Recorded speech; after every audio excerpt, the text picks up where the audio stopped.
Breaking news చూస్తున్నాం. Public garden లో తెలంగాణ ప్రజాపాలన దినోత్సవం నిర్వహించారు. సీఎం రేవంత్ రెడ్డి జాతీయ జెండాను ఆవిష్కరించారు. పోలీసుల నుంచి గౌరవ వందనం స్వీకరించారు. కళా బృందాలు రాష్ట్ర గీతం జయ జయ హే తెలంగాణను ఆలపించాయి.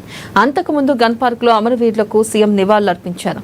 వారి సేవలను గుర్తు చేసుకున్నారు. ప్రజలే రాసుకున్న పోరాట చరిత్ర మనదని, ప్రపంచ ఉద్యమాల్లో సువర్ణ అక్షరాలతో లెక్కించదగిన పోరాటం మనదని సీఎం రేవంత్ రెడ్డి తెలిపారు. స్వేచ్ఛ, సమాన అవకాశాలు, సామాజిక న్యాయంలో రోల్ మోడల్గా ఉన్నామన్నారు.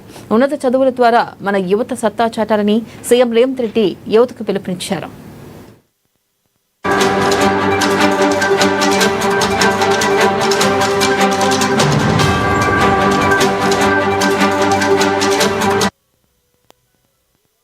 సాదా పరిణామాలు కావచ్చు, భూభారతికి సంబంధించిన సమస్యలు కావచ్చు, ఈ గ్రామ పాలన అధికారులు ప్రజలకు చేరువై ఈ సమస్యల్ని పరిష్కరించాలని మా ప్రజా ప్రభుత్వం భావిస్తున్నది.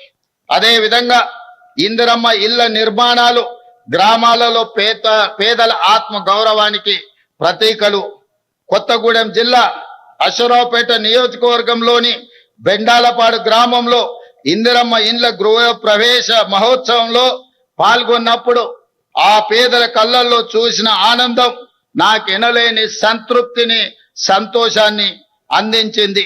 తొలి విడతగా 22,500 కోట్ల రూపాయలతో ప్రతి నియోజకవర్గంలో 3,500 ఇందిరమ్మ ఇల్లు లేని పేదవాళ్లకు అందించడం ద్వారా వాటికి సంబంధించి డబ్బుల చెల్లింపులు కూడా గ్రీన్ ఛానల్ ద్వారా నిర్మించుకున్న పని జరిగిన మరుక్షణమే ఆ పేదలకు నిధులను విడుదల చేస్తూ ఈనాడు పేదల యొక్క ఆత్మ గౌరవాన్ని పెంచడానికి మా ప్రజా ప్రభుత్వం ప్రయత్నం చేస్తున్నదనడానికి నేను చెప్పడానికి సంతోషిస్తున్నాను.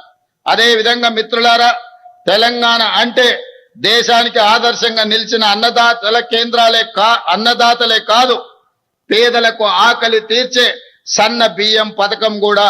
సన్న బియ్య సంక్షేమ పథకానికి ఈ రోజు కేర్ ఆఫ్ అడ్రస్ తెలంగాణ రాష్ట్రం. దేశంలోనే మరే రాష్ట్రంలో ఇటువంటి పథకం లేదు.